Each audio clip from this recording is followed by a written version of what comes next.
เนาะโอ้ตัดภาพมาบัดที่นี่พี่น้องเลยเนาะกะมืดหูมืดตาบาดนี้พี่น้องเลยโอ้ยเนาะก้อยคำสิท่านอ่าปั๊มบัตรปั๊มเบอร์ออกอยู่บ่ได้เนาะพี่น้องเนาะเพิ่นหมอเพิ่นบอกว่าอีกประมาณ15 นาทีแล้วว่าสักพี่น้องเลยเนาะจังไรก็ติดตามเบิ่งกับน้องน้ำผึ้งพี่น้องเลยเพิ่นกวดซองไฟฟ้าพี่น้องเลยเนาะMRI เนาะ ห้อง MRI หรือว่าห้องตรวจไฟฟ้าว่าซั่นซะพี่น้องเลยเนาะก็โอ้เนาะทางมุกอินเตอร์เพิ่นส่งมาห้องหมอใหญ่เด้อพี่น้องเนาะเพราะว่าอยู่หันเพิ่นเฮ็ดบ่ได้ว่าซั่นเนาะอุปกรณ์บ่ครบแล้วเพิ่นเขียนใบน้ำส่งน้องน้ำผึ้งเพิ่นมาปิ่นปัวอยู่ห้องหมอใหญ่คือเก่าพี่น้องเลยเนาะก็ยังบ่แล้วตอนนี้พี่น้องเลยเนาะก็รออยู่15 นาทีเนาะอีก15 นาทีเพิ่นว่าเนาะโอเคพี่น้องแล้วตอนนี้ก็ตัดภาพมา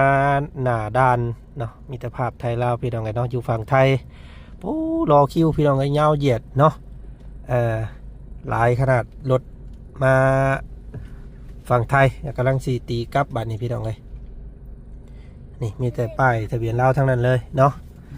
ก็ตอนนี้อัปเดตเวลาเด้อพี่น้องเลยเนาะ8:30เนาะ8:30เนาะ20:30เนาะเป็นฝั่งไทยพี่น้องเลยก็ถือว่ารอคิวรอตรวจเนาะพี่น้องเนาะรอตรวจไฟฟ้าง่ายๆว่าสั้นๆพี่น้องเลยเนาะสนามแม่เหล็กไฟฟ้าหรือว่าห้อง MRI เนาะห้อง MRI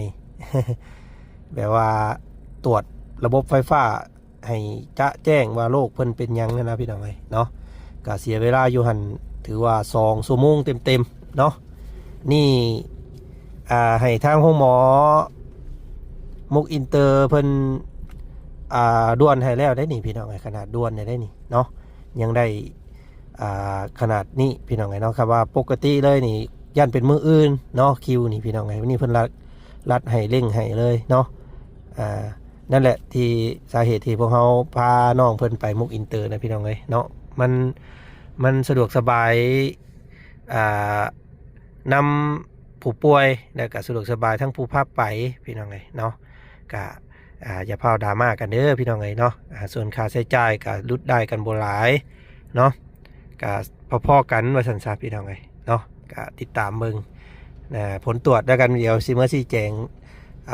ค่าใช้จ่ายในมื้อนี้คือทั้งหมดทั้งมวลเลยสิเบิดเท่าไหร่เนาะเมื่อเบิ่งนำกันพี่น้องกันขั้นตอนนี้คือ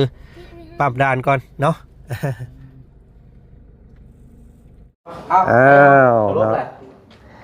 ไปมาเนี่ยอุ้มเพิ่นลงมาก่อนเอาห้องเดียวเจ้าเพิ่นนอน2 คนพอลูกเพิ่นซื้อ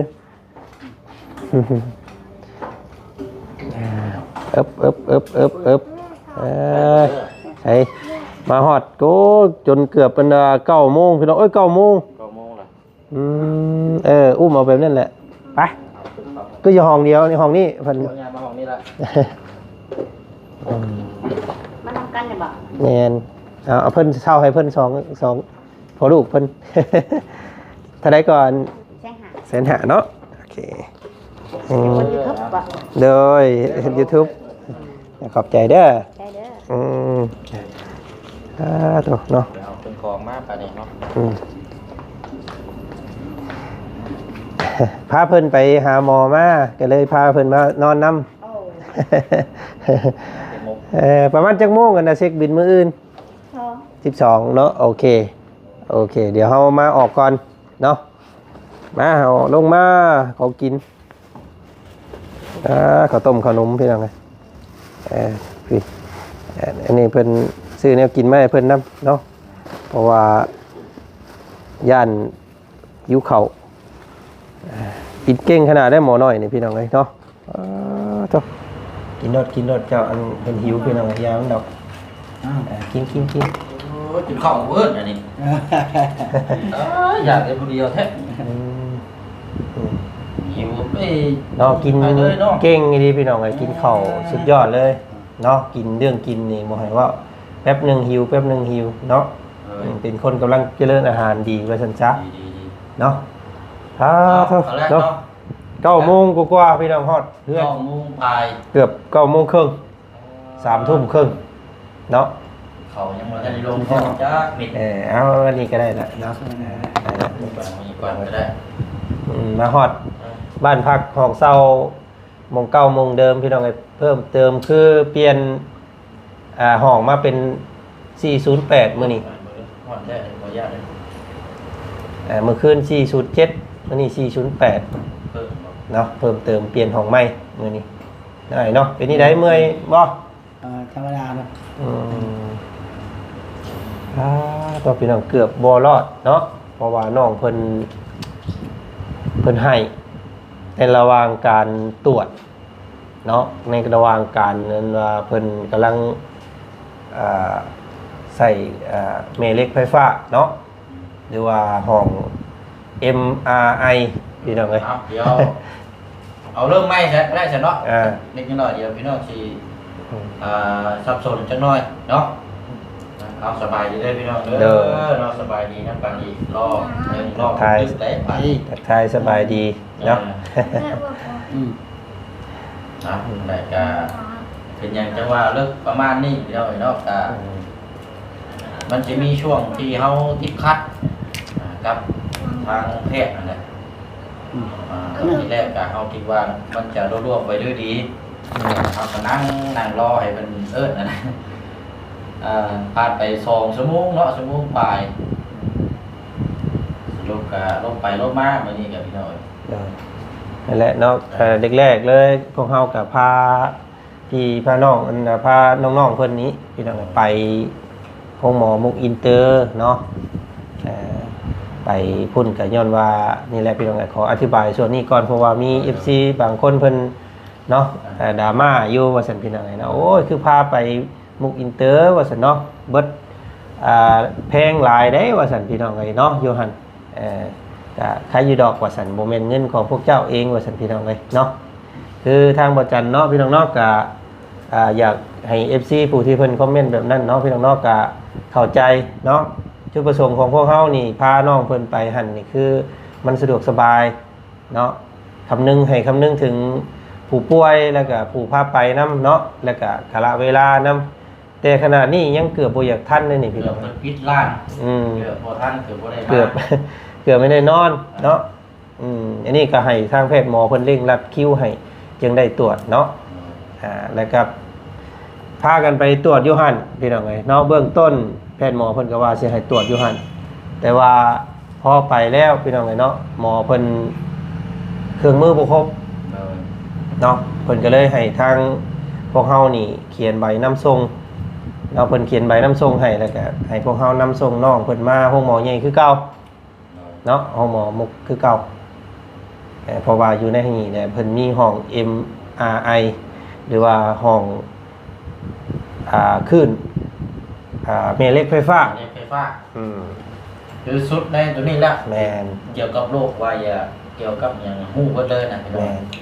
เฉพาะจุดตรวจหัวเข่านี่แหละพี่น้องให้น้องเฮ็ดให้น้องเพิ่นจังว่าให้ห้องท้องแตกเมื่อกี้นี้พี่น้องเกือบบ่แล้ว ตัวมันง่าย เอาข้าวต้มขนมยั่วโอ้ยง่ายน้อยเนาะมันเป็นนี่ใดครับมันเป็นนี่ใดมันเป็นนี่ใดมันเจ็บบ่มันฮ้อน โดย ฮ้อนแห้งบ่บดบ่ได้ พี่น้องก็ยั่วเอาเกือบบ่รอดเนาะแพทย์หมอเพิ่นเอา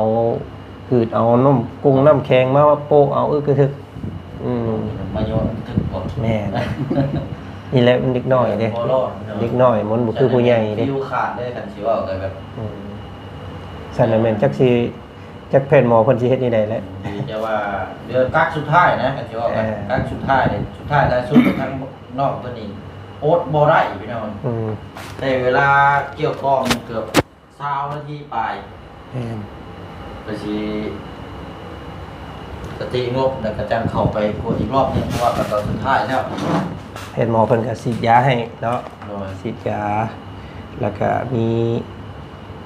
การตรวจ พอใช้เวลาโดนสมควรเกือบได้พี่น้องเลยแต่ประมาณ40นาทีพุ่นแหละเนาะในการตรวจนะเกือบชั่วโมงตีไปชั่วโมงนึงไว้ซั่นซะเนาะในการอยู่ในอันเตาอบเนี่ยเพิ่นน้องเพิ่นอดบ่ได้บัดนี้ให้พี่น้องเลยเนาะกระทึกอยู่โอ้ยเกือบแม่นได้มากลางคันพี่น้องเลยเนาะแพทย์หมอก็หุ่มใส่ ช่วยกันเกี่ยก้อมให้ภารกิจนี้คือเฮาก็อยากให้สำเร็จแต่ทางแพทย์มันก็อยากให้สำเร็จต่างคนต่างช่วยกันในจังหวะนั้นน่ะพี่น้อง ก็ถือว่ารวมๆแล้วก็อยู่ในห้องแพทย์ห้องหมอมื้อนี้อยู่ห้องหมอมุกอินเตอร์หันประมาณ2ชั่วโมงเนาะแล้วก็อยู่ห้องหมอใหญ่นี่ก็ประมาณ2เกือบ3เนาะ 3ครับ ป้าตัว ไป มาเลยครับเพิ่นให้ไปแทงเลือดอีกอยู่พุ่นอีกพี่น้องกลับไปกลับมาเนาะจนบ่มีเวลากินข้าวยังบ่ได้กินข้าวซ้ำพี่น้องเอ้ย เข้าครับ กินแต่เช้าพุ่นเอาก็ทางบ่เสียงเว้าก่อนก็ได้พี่น้องเอ้ยเนาะอยากเว้าพักส่วนใดก่อนเนาะรับรวบเอาตัวนี้โลดบ่นี่พี่น้องเอ้ยเนาะได้มาได้ใบตรงใบตรวจ เอาเดี๋ยวจังน้อยก็เอาผลตรวจเนาะแต่ว่ารถจังน้อยก่อนก็ได้เนาะเอาผลตรวจเนี่ยเอาสุดท้ายก็ได้แต่เนาะ ได้ เพราะว่าเอาไปนำกันมื้อนี้ก็เอาเรื่องประสบการณ์ก่อนก็ได้ถ้าผมถ้าประสบการณ์บ่มีนี่ก็ช่วงอดทนนี่ก็ยังยากอยู่พี่น้องว่าไปในสิ่งที่เราเคยไปเนี่ยก็ง่ายแต่ว่าสำหรับคนที่บ่เคยไปนี่ก็เมื่อยก็แม่นแล้วก็ บ่ฮู้ทางเนาะ บ่ฮู้ทางก็แม่น บ่ฮู้มงจุดบ่ฮู้มงหมอโอ้ยากพี่น้องเอ้ยยากอยากเติบอยู่ มื้อนี้ก็ถือว่าไปนำกัน2คนทางวัดจันทร์ก็เป็นคนขับรถทางหมู่เชียงก็เป็นคนนำทางบอกหยุดไปซ้ายหรือว่า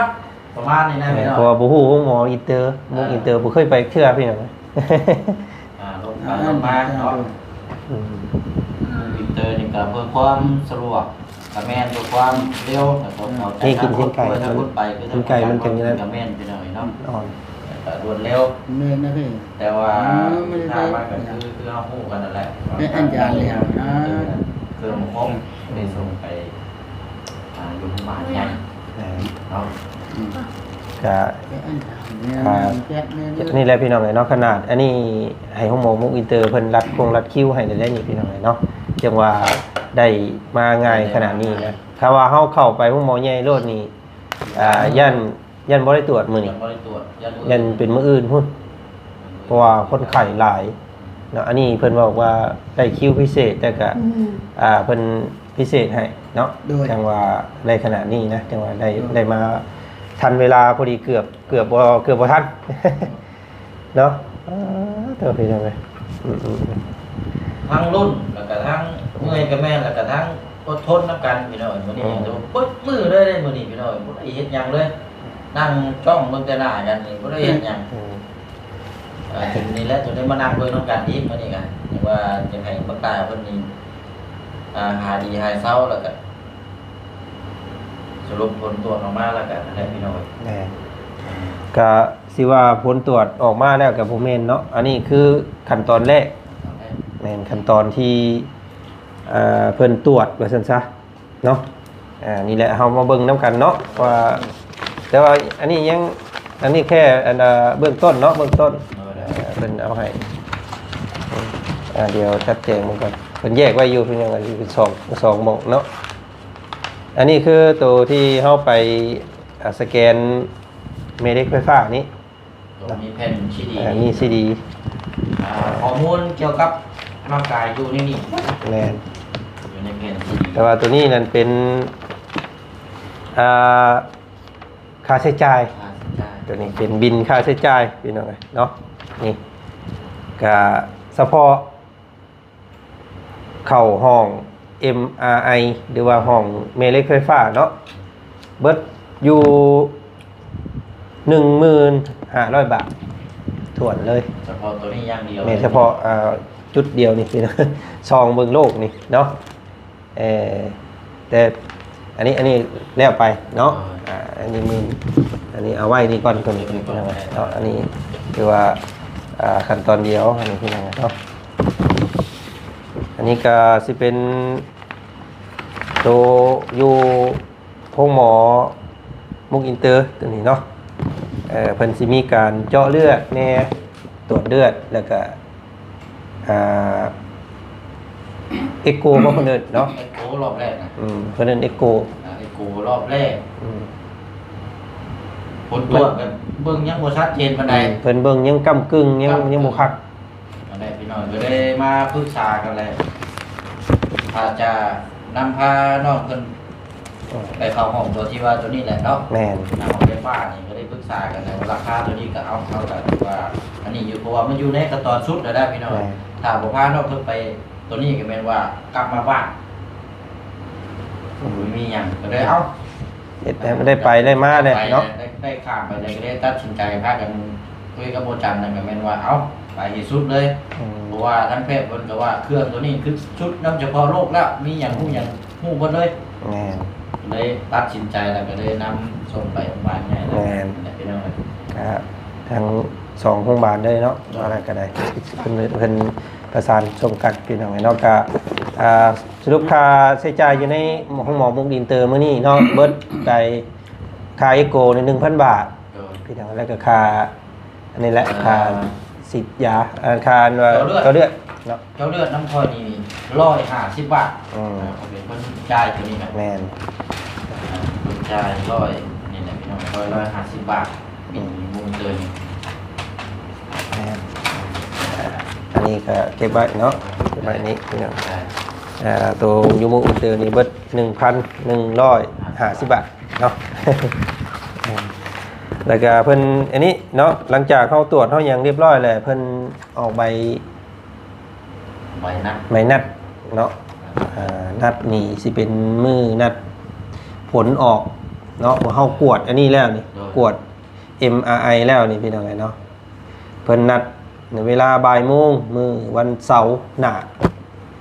วันเสาร์สิฮอดมื้ออื่นนี่บ่แม่น เสาร์หน้าพุ่นมันก็เด้อเพิ่นอันนี้วันที่6เนาะมื้อนี้เนาะวันที่6มื้อนี้เนาะมันก็เพิ่นนัดเพิ่นบอกว่าวันเสาร์หน้าเด้อว่าซั่นพี่น้องเนาะ เดี๋ยวเสาร์นี้บ่แม่น แล้วเสาร์สิมานี่บ่แม่นเสาร์ที่16 16เนาะ แม่นวันเสาร์ที่16พฤษภาคม2569เวลาบ่ายโมงหรือบ่ายโมงหาโมงแรงในระยะนี้เนาะแม่ระยะนี้เข้าไปพบเพิ่นเข้าไปพังผลตรวจนะคือใบนัดนี่ก็รายละเอียด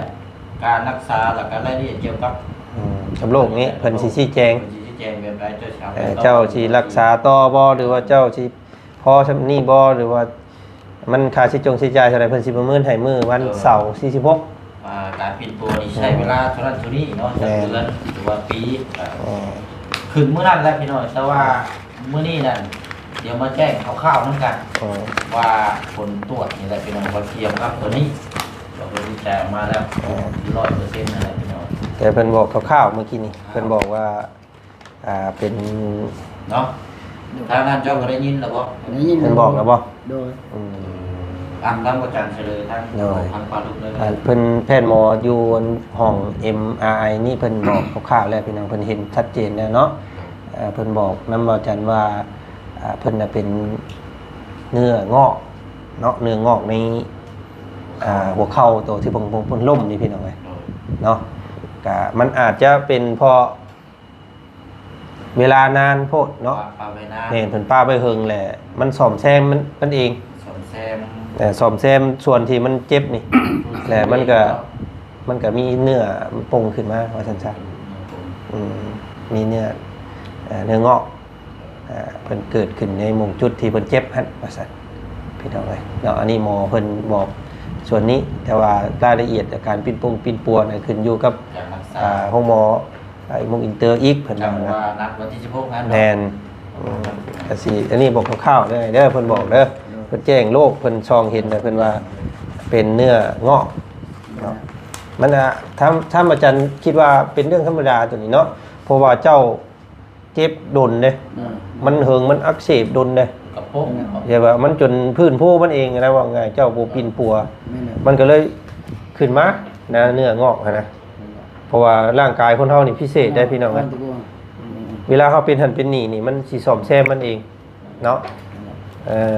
แต่ว่าในรูปแบบใดก็บ่ฮู้แหละแต่ว่าเพิ่นซ่อมแซมเพิ่นเองนะ มันสิคันสิว่าประยุกต์ตัวอย่างคือเฮา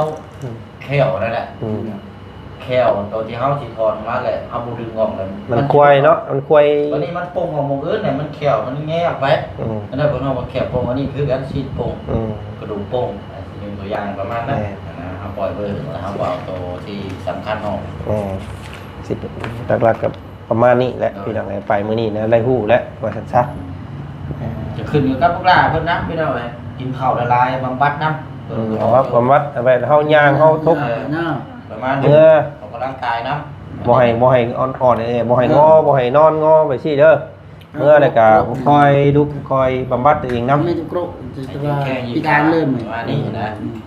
ปึ๊บมื้อนึงก็10เทื่อมื้อหน้าเช้าเทื่อมื้อหน้า30ไล่ไปเรื่อยๆจนนับได้พอนับพอ100อยู่บ่มีบ้านจงบ้านจอดอีหยังก็โฮมนำผู้เป็นพ่อก็บ่บัดช่วยกันนั่นแหละเด้อ ไปในทางที่สูงแล้วหัวไปน้ำเท่านั้นที่ได้ทายน้ำ แต่เพิ่นว่ามาในนี่พี่น้องเนาะมื้อนัดนั่นเพิ่นว่าถ้ามันยุ่งยากเนาะอย่ามันลำบากมันไกลบ่จำเป็นต้องพาน้องเพิ่นมาก็ได้เนาะเพิ่นว่าให้ทางพวกเฮานี่ไปก็ได้2คนนี่พี่น้องมีเวลาแหละไปนั่งพังผลตรวจเนาะไปนั่งพังผลตรวจไปนั่งพังการรักษาสิเอาแบบใดไปพังแบบมือวันเสาร์46นี้เนาะบ่เอาเพิ่นไปก็ยากเพราะว่าไปก็ไปพังผลตรวจซื่อๆนะเนาะ ฉะนั้นเอาเดี๋ยวจะมาแจ้งอีกทีนึงก็ได้ แม่นเอาไปพังเพิ่นเว้าในใดเนี่ยเฮาจังสิไปบอกสุเจ้าอีกว่าสิไปต่อบ่หรือสิแจ้งทั้งแม่ใจดีเพิ่นนำนั่นแหละเนาะทำไปอีกสิไปอยู่บ่ไอ้ไปที่ไหนคำว่าชาความคิด โอ้ยสิขอยอมขอสิเป็นผัวแถวบ้านได้เอื้อนอีกไอ้หม้อเป่ามันยังอีกแหละแบบนี้ยอมแล้ว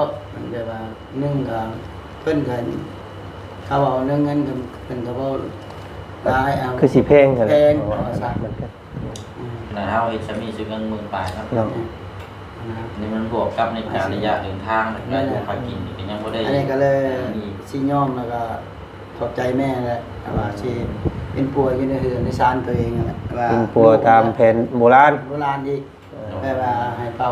ให้หมอเป่ามันยังไงเป็นให้อ่อนขึ้นเขาจ้ะแล้วอยู่นี่ก็เพิ่นก็มื้อตอนนั้นแล้วเขาจะมาเอาจันเอาเสียงถือไปแม่เอ้ยก็ชุดกีดแม่ก็ชุดกีดอยู่ท่านนี่แหละช่วยเรือกันสิช่วยเรือเป็นอย่างอื่นอีกจ้า อันนี้ก็สุดทางกับ อันนี้เป็น ครอบครัวเนาะ เป็นเสียงของทางผู้เป็นพ่อเพิ่นไปพบไปพ่อแบบมันอันนั้นแหละเนาะมันยากมันลำบากกว่าเพิ่นบ่อยากไปพี่น้องเอ้ยกับลูกเพิ่นให้แน่เมื่อกี้นี้เนาะ มันเข้าห้องตรวจโดดป้ายั่วกับบ่ได้พังไผเด้ออันนี้พี่น้องเอ้ยเนาะอันนี้ตอนน้องเพิ่นบ่ได้ให้เนาะตอนพี่เพิ่นเข้าไปทำการนั่นน่ะมันเพิ่นให้มัน สิเป็นเด็กน้อยแบบว่าเอาแต่ใจแน่เนาะน้องลูกเจ้านี่บ่ได้ตั้งเว้าพี่น้องเอ้ย รอบแรกนั่นคือบรุงพี่น้องเล่นนั่นแหละพี่น้องว่าอย่ายุติให้พาไปหาหมอว่าน้องเราเป็นคนเงี้ยเง่าคนงงแงก็เลย คอยสอนแล้วบอก คอยบอกคอยสอนนะแต่ไม่นี่ก็โอเคแน่แบบ โอ นี้ เคขึ้น อยู่กับพ่อกับแม่นำมันแน่เด้ออ้ายเด้อเนาะบอกเพิ่นนำแบบว่าเว้ยนั่นเพราะว่าเพิ่นบ่ได้ เขาบอกแล้ว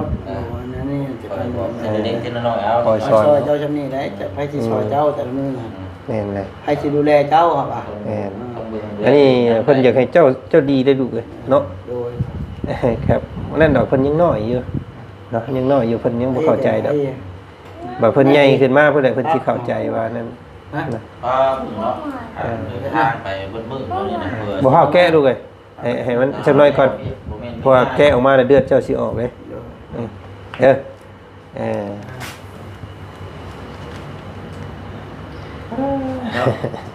เอาเฉลาะมีแต่แล้ว พังเบิ่งอ้ายเอ้ยเนาะ โดย พังเบิ่งผลตรวจก่อน โดย ไปมื้อวันที่16นี่ว่าจันทร์สิไปเบิ่งแหละเพิ่นวิสัยมาเป็นมื้อนั้นนี่นั่นแหละก็เนาะ เป็นหยังครับ ไปเบิ่งไปพังเบิ่งมื้อวันที่16อีกเดี๋ยวสิไปพังเบิ่งแพทย์หมอเบิ่งเพิ่นเนาะบ่าวสิสู่ต่อหรือว่าสิพ่อก็แต่ว่าพ่อเพิ่นอยากพ่อแล้วว่าซั่นพี่น้องเนาะทางอ้ายเพิ่นก็ได้มันเนื่องในลำบากยากแล้วก็เงินคำต้องใช้หลายเนี่ยเนาะ โดยจึงก็ว่าใครสิหาแนวแบบหมอแพทย์โบราณนี่เป็นปัวให้แบบกระเป๋ามันยังไงนะหาวานมันยังโฮมอีกว่าสั่น เพิ่นนั่นเชื่อทางนั้นพี่น้องเนาะก็มันก็เป็นสิทธิ์ส่วนบุคคลเนาะพี่น้องเนาะทางเพิ่นก็เคยนับถือแบบนั้นเนาะไอ้เนาะมันก็หายก็เศร้าว่าซั่นซะทางนั้นก็ได้มันก็ดีคือกันเนี่ยเพราะว่าบางเทื่อวิทยาศาสตร์นี่ก็ยังหาข้อพิสูจน์บ่ได้พี่น้องเนาะบางคือบางยาก็แก้ได้ดีเนาะอันนี้ก็เพิ่นเชื่อนั้นเฮาก็คืนเพิ่นบ่ได้พี่น้องเนาะทางพ่อเพิ่นว่าอยากลองปิ่นปัวทางนั้นก็ลองเบิ่งเนาะไอ้เนาะ โดย เนาะว่าไปสุดแล้วล่ะมื้อนี้ก็สุดระดับนึงแล้วล่ะพี่น้องเดี๋ยวรอวันที่16กัน100%แต่ว่าระดับนี้ก็ที่มันงอก แก้เว้นมันจะ มีแต่ให้เขาพูดแล้วจะสมมุติว่าในภายภาคหน้าไปเนาะน้องเพิ่นแบบมีอาการจังซั่นจังซี่มันขึ้นอยู่กับตัวบำบัดของเฮานำแล้วก็เนื้องอกมันสิมีการปรุงมาแต่สำนั้นบ่หรือว่ามันสิเติบโตไปใหญ่บ่กว่านี้บ่นะเนาะมันก็ขึ้นอยู่กับทางการบำบัดการรักษาเฮานำใช่กับเราป้องก็เลยก็ห่มเอาก็เลยบีบขาย มันมีแต่ไอ้นวดไอ้ยืดแต่ละมื้อเด้อเราบำบัดเพิ่นนำระหว่างรอเบิ่งนี้พี่น้อง เบิ่งบางทีนะมันเป็นก็เลยก็บ่เสียเวลาของเฮาอีกว่าซั่น ก็สิว่าก็อยู่ในระหว่างพ่อกับแม่หรือว่าทั้งลูกต้องเอาใจใช้เนาะต้องบำบัดอย่างเคร่งครัดไว้ละรวมไว้ละเลยครับยาอะไรเพิ่นบ่ได้วางไว้ เพิ่นบ่ได้ให้จักมิดเด้อพี่น้องเด้อเนาะเพิ่นว่ามันแผนกนี่น่ะแผนกตรวจซื่อๆแผนกตรวจแต่คำแผนกยาเนี่ยต้องไปทั้งอีกเพิ่นว่านะก็เลยบ่ได้หยังมาให้น้องเพิ่นกินจักมิดเลยรอบนี้มีแต่เพิ่นชักยาให้แล้วก็ตรวจเบิ่งโรคแล้วก็ไปนัดไปเบิ่งโรคมื้อวันที่16เนาะมีแต่ประมาณนั้นแหละพี่น้องก็สรุปค่าใช้จ่ายเลยบ่เช็คเนาะมันจังอันนั้นเอาเลยแล้วล่ะกำลังกับมีโทรศัพท์บ่ออกมามึงอยู่มากดเบิ่งอยู่มันจังไล่เบิ่งน้ำกันเนาะได้พี่น้องเนาะให้พอทางน้องน้ำพึ่งเพิ่นได้รับรู้นำกันว่าเบิดเท่าใดงบนะเนาะในการรักษาน้องเพิ่นมื้อนี้นี่พี่น้องในงบอยู่ 24,420 บาทเนาะทั้งเบิดเลยนะทั้งหมดทั้งมวลเลยกดโลดเจ้าเดี๋ยวสิอ่านให้เนาะเพราะว่าข่อยมันเป็นผู้จ่ายเบิดนะทางนั้นก็บ่ได้เรียกกันสิเนาะเอายอดหลักๆเลยคืออันว่า MRI เนาะห้องกระแสไฟฟ้านี้เนาะ 15,000 บาท15,000เอาเป็นเงินบาทเลยตัวนี้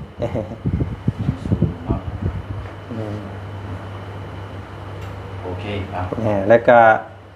1,150เนาะเฉพาะห้องหมอมุกอินเตอร์มีใบอยู่นี่เรียบร้อยแล้วพี่น้องเอ้ยเนาะโอเคแล้วก็เป็นยอดหลักๆเนาะเป็นเติมน้ำมันนี่แหละว่าเสียงไงเดี๋ยวคือว่านี่มีข่อยก็มีบินตอนนั้นอยู่พุ่นเนาะมีตัวเอาตัวน้ำมันฮะน้ำมัน 1,000 บาทแล้วก็ค่าตำรวจฮะเนาะมีเพิ่นใหม่ว่าจันนั้นเฮ็ดใบอันนั้นเฮียเนาะเพิ่นมีด่านพี่น้อง 1,000 บาทนั่นก็ขออนุญาตเอางบในการรักษาเพิ่นในพี่น้องมันพาน้องเพิ่นไปเด้อันนี้ได้ใช่เนาะเอาแล้วเนาะแล้วก็บัดที่นี่ปั๊มด่านทางไทยตอนเฮาไปอันนี้เนาะปั๊มด่านทางไทย 330เนาะ4คน บาท แม่น330 บาท นอกจาก เฉพาะทางไทยเนาะ โอเค และทางลาวบาทนี่เป็นเงินกีบแต่ว่าสิตีเป็นเงินบาทให้เลยเนาะเข้าไปเฮ็ดบัตรขาวเนาะบัตรขาวนี่เฉพาะใบเดินทางนี่ใบละแสนแล้วก็ถ่ายรูป1แสนเป็น4แสนแล้วก็ปั๊มอันนั้นเสียค่ายังธรรมเนียมรถนึงเฮากดตกแตกทั้ง4คนนั่นแหละพี่น้องไงเนาะ4คนเพิ่นได้รวมประมาณ290,000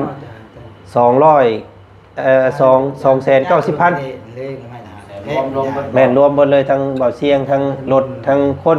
เป็นเงินบาทเอานี่ 290,000เงินกีบ เงิน ก็ประมาณ4ประมาณ ได้กว่า400 ประมาณ200,000ก็ประมาณ400 เนาะเอา400ก็ได้เนาะ 400 บาทแม่นเป็นเงินง่ายๆเลย400 บาท โดยแล้วก็ซื้ออยู่ซื้อกินให้น้องเพิ่นนี่แหละเนาะอันนี้ก็ไล่บ่พี่น้องได้เนาะ ซื้อกินนี่ได้สำคัญได้ซื้อกินก็ได้ซื้อตอนเช้าตอนสิไปนี่ก็300,000เนาะแล้วก็ซื้อเมื่อกี้นี่ก็300,000เนาะเมื่อกี้นี่200,000เมื่อกี้นี่ซื้อนี่เมื่อกี้เป็น500,000เนาะแล้วก็ซื้ออยู่พังไทยเนี่ยพังไทยก็300 บาทตอนเฮาเลขอันคูปองหั่นคือเป็น ก็ ข้าว อัน เนาะ 500,000นี่ก็600เนาะ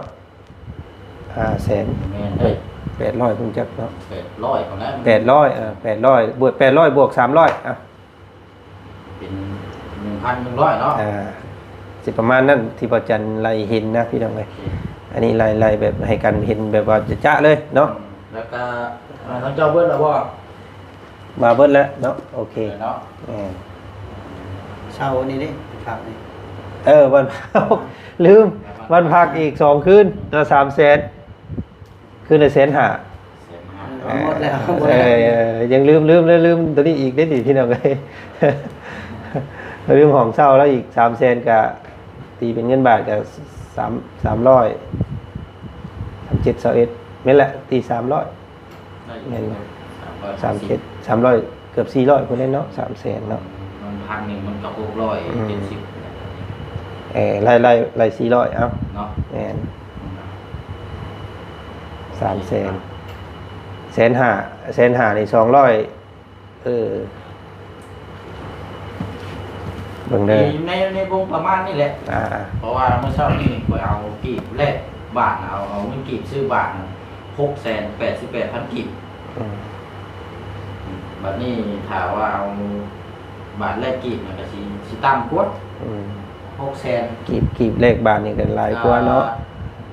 80ประมาณนี้ แม่นบวกเขาเลยเนาะประมาณนั่นน่ะ400เอามาแล้วจ้ะเดี๋ยวด้วยอันนี้ต้องถอยได้บาทนี่ขาปั้มที่นี่เขาเป็นคนแรกได้ประมาณนี้ มาเสียงมาเนาะ เงินที่ผู้เชี่ยงอัน3 ล้านแรกเป็นเงินบาทเมื่อเช้านี่4,360 บาทหักค่าอันนั้นไปที่นี่นั่นค่าตัวเลือดนั่น150 บาทเนาะแต่ก็ค่าปั๊มบัตรที่นี่ขามานั่นอยู่ฝั่งไทยนั่นเป็นเอาอยู่80 บาทแล้วก็กำอีกตัวแรกก็50 บาทที่นี่เนาะเป็นตัวแรกใช่80ก็เป็น180ใส่50 130 บาทเนาะโอเค130 บาทแล้วก็ซื้อเนี่ยกินให้เราตัวช่วงเนี่ยก่อนที่ว่าเมื่อปลายวันอยู่แม่นช่วงไปนั่งรอฮะไปเอาตัวนี้แล้วจบซื้อน้ำพี่น้อยเดี๋ยวนี่ไล่ให้เห็นชัดๆเลยพี่น้องเนาะเพราะว่าย่าน FC เพิ่นบ่เชื่อว่าเฮาใส่เงินจักซั่นจักซี่นะใช้เงินน้องเพิ่นเกินเบิดนั่นนะไล่เห็นเบิดเลยเนาะ ก็สิเบิดละบัดนี้เงินนำบ่เชื่อนี่เหลืออยู่ มันบ่ได้ใช้จ่ายหยังพี่น้องเงินของลำหลามันอยู่ 4,000 กับ 100 บาทแบ่งมาไว้เพื่อญาติเงินบ่พอ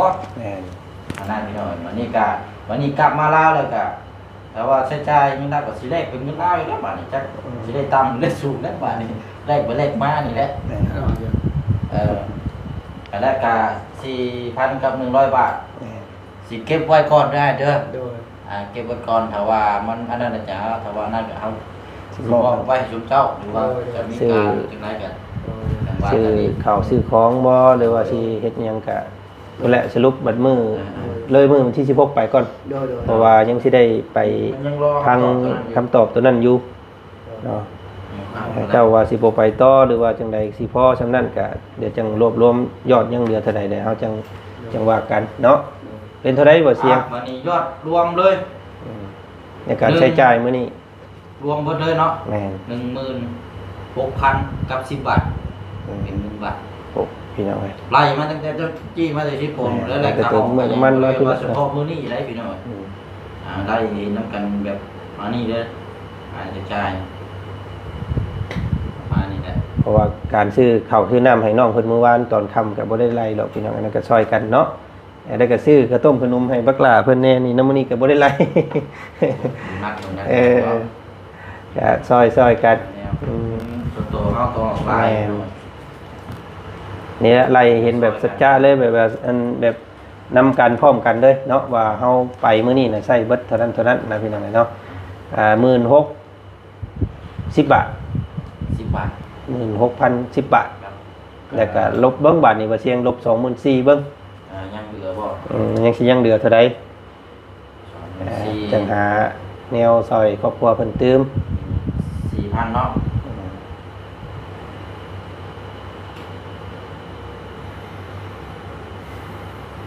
24,420 บาท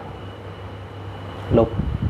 16,000 20,000เท่าไรก่อนจะว่าเป็น เอาใหม่ตัว24,420 บาท 20 บาท ลบ 16,010 บาท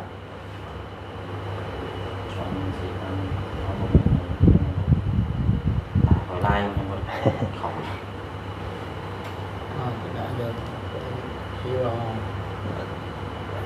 โอเคครับมันลง16เนาะ0 10 บาท เหลืออยู่เป็นเงินบาทแล้วเนาะ 8,320 บาท ยังเหลือเงินอยู่ 20 บาท 8,320 บาทได้เด้องบในการรักษาน้องคนนี้เหลือ 8,000 บาทว่าซั่นซะ เงินบาทมันก็อยู่4,000กับ100 บาท แม่นมีแต่2ยอดนี้บาทนี่เท่ากับคือสิอยู่คือคนละครึ่งนะกับบ่อเสียง ทางบ่อเสียงเพิ่นบ่เพราะว่ามีแต่เก็บไว้มีแต่ให้ทางนี้จ่ายอย่างเดียวเลยตอนไป เพราะว่ามื้อนี้นี่คืออย่าเอายอดตัวที่ว่าข้างมาแต่เวียดนามจะจ่ายนี่ก่อนพี่น้อง กินแล้ว เก็บไว้ก่อน แน่บ่ เรามีแต่เฮาสนใจค่านี่ก็เดินทางเนาะ แน่ตามนั้นแหละเนาะอ้ายเด้อครับผู้นำกันอ้ายเพิ่นก็เบิ่งนำกันนี่แหละกันไปกันมาก็ได้พี่น้องเนาะมีแต่นั่นแหละมื้อนี้ก็พักผ่อนเอาน้องเพิ่นอาบน้ำอาบท่าแล้วก็นอน เดินทาง อื่นก็ช่วงประมาณ 8:00 น 9:00 นเนาะบ่เสียงเพิ่นออกมารับหรือว่าสิให้บ่จันมารับขึ้นไปก็แต่บ่เสียงน่ะสิเดินทางมื้ออื่นเนาะ แต่ว่าเดินทางมื้อ เอาเดี๋ยวมา เพราะว่าเจ้าก็คือว่ามีงาน เนี่ยมีงานคือกันบ่จันก็พอดีทางบ้านของบ่าวตะโลเพิ่นสร้างมาเฮ็ดแล้วพี่น้องเนาะบางเทื่อก็อาจจะเล่นขึ้นไปพร้อมกัน ขึ้นไปกำกับ แม่นขึ้นไปวางงานไว้ก่อนซื้ออุปกรณ์นั่นนี่ไว้ให้เพิ่นเรียบร้อยก่อนได้จังสิได้แล่นลงมาใหม่เนาะ พอมาแล้ว เพราะว่ามีงานรับผิดชอบเพราะว่า1มากอะห้องน้ำของอันอ้ายพวกงอกเพิ่นหั่น โดย สร้างเพิ่นมาเฮ็ดแล้วตอนนี้เนาะแล้วก็หลังจากแล้วห้องน้ำมันว่าบ่าวห้องงอกเพิ่นนี้แล้วก็แม่เพิ่นก็สิไปเฮ็ดน้ำของน้ำให้บักหลานี่พอได้เข้าง่ายออกง่ายเนาะจังว่ากัน นั่นก็จะได้เดินทางกันก็เป็นไปได้ ว่าอยากไปอยู่มื้ออื่นอยากไปอยู่บ่จันก็ได้พี่น้องเพราะว่ายันสร้างเพิ่นเฮ็ดแบบผิดนะตั้งแบบตั้งอย่างผิดยันมันบ่เข้ากับแม่เพิ่นเนาะ โอ้ยอันนี้สำคัญได้โทรศัพท์ได้บ่จัน เลย สร้างชุดใหม่บ่ แม่นชุดใหม่ สร้าง เอา ไว้ อะไรจ้ะ สร้างชุดใหม่อะมันเฮาคุยกันบ่อยากเข้าใจกันไปได้นะ นี่แหละสำคัญ เอามีแต่ว่าเนาะ เนาะ ใช่ชุดท้ายนี่ก็อยากให้ทางไอ้อากึงเนาะ มาดูหันหน้ามา ไอ้อากึง โอเคครับ กับน้องน้ำผึ้งนี้พี่น้องเอ้ยเนาะขอบมุกขอบใจเมย์กับทางบ่าวเสียงเป็นเอื้อยบ่ โดยทั้งทั้งสิว่ากับทั้งพ่อกับแม่ทั้งเอ้ยกับแม่แล้วก็ทั้งป้าลุงกับแม่เพราะว่าเพิ่นสมทบมาทั้ง หลายคน 3-4ครอบครัว อืม เนาะเอ้ยเนาะ ทางบ่าวจันเองนี่มีเมย์คนเดียวเมย์วันสุธิเพชรเด้อไอ้เด้อพู้นแหละเนาะขอบมุกขอบใจเพิ่นเด้อ ขอบใจเพิ่นพร้อมๆกันเลยเด้อเอาลูกๆน้อง มื เอ้ อย ลูก ใจได้ลาเด้อแม่วันสลุยเพชรเด้อไอ้ห้องหมอก็จะมีแม่แล้วอย่างนี้แหละสิมื้อเด็กสิกลับบ้าน อืม โดยเพิ่นเบาจันกับเบาบุญสิส่งเมื่อบ้านคือเก่าเหมือนเดิมแหละ บ่าวเสียงเนาะ เสียง ขอบมุกขอบใจเนาะอยู่ดีมีแฮงเด้อสั่น แม่ เนาะ เด้อ เออ ตลอดต่อไปเข้มแข็ง